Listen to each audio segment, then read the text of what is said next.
Becky McCabe. I'll be your host today as we discuss History Standard 2 of the Delaware Social Studies Standards. This standard deals with the building blocks of history, the documents and artifacts that historians rely upon to systematically investigate and construct the story of the past.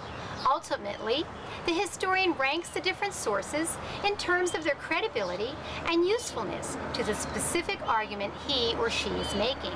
One obstacle in this task is the key question, what documents and artifacts are available? We're in a vault at the Delaware Public Archives.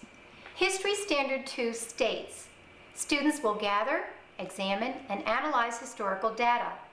There are two benchmarks, also known as end-of-cluster expectations, at the 4 to 5 level. The first benchmark states, students will identify artifacts and documents as either primary or secondary sources of historical data from which historical accounts are constructed. Essential questions that help teachers and students uncover the meaning of the benchmark are, how do artifacts and documents influence how history is written? Which historical source is best? In the 4 to 5 cluster, students are introduced to two types of documents. A primary source is an eyewitness or first-hand account of an event. A secondary source is one that is put together from primary sources or from information reported after the event has occurred. Students should be exposed to both types of documents and asked to differentiate between them and to discuss the value of each. A teacher might present a historical conclusion to students and ask what kind of evidence would lead to that conclusion. Where might you find the evidence? What kind of primary or secondary source is it? A letter from an individual? A ship's record of cargo carried from one port to another? A personal diary or a government document? I would like to show everyone some of the everyday items on a teacher's desk that are considered primary sources. We are in Darissa Everett's classroom at Star Hill Elementary School. Hi Darissa, thanks for helping us today. Problem. Could you please show us some primary sources? Sure. This is my grade book, my lesson plan book, a student's report card, and the lunch menu. These common everyday items in the classroom are primary sources.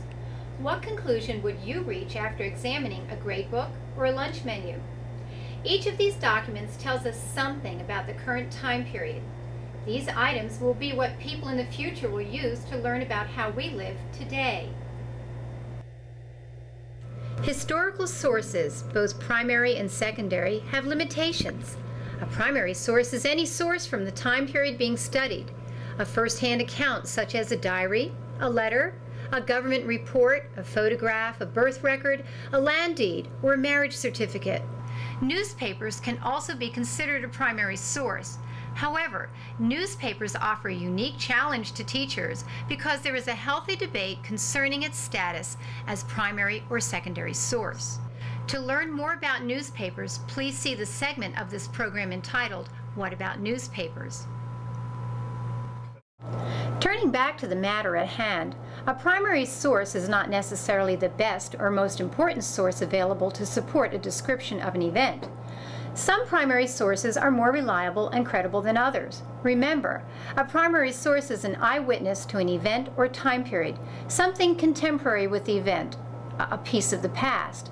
We must also remember to weigh the value of all the primary sources concerning a particular topic.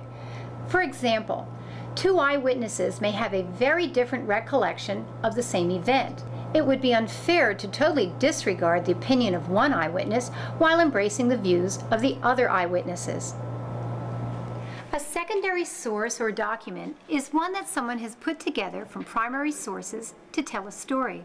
In combination with some primary documents, a secondary document will illustrate the larger picture, permitting a clearer understanding of the topic.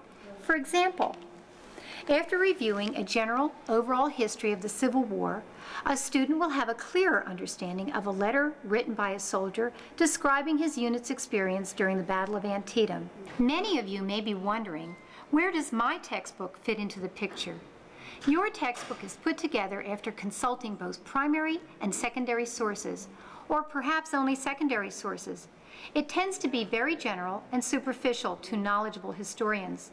Textbooks should be used as a resource, not as the curriculum, and not relied upon for day-to-day lesson plans. You should always bear in mind that even a textbook is the result of decisions about what to put in and what to leave out. Publishing companies cannot afford to put everything into a textbook to write the complete story. It would be too long, the school would not buy it, and the students could not lift it. In an effort to cover everything, textbooks make every event seem just as important as any other event.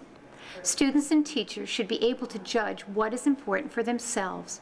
For example, there are thousands of books that focus specifically on the American Civil War, as well as the individual battles and leaders. However, a standard textbook generally covers the Civil War in one chapter.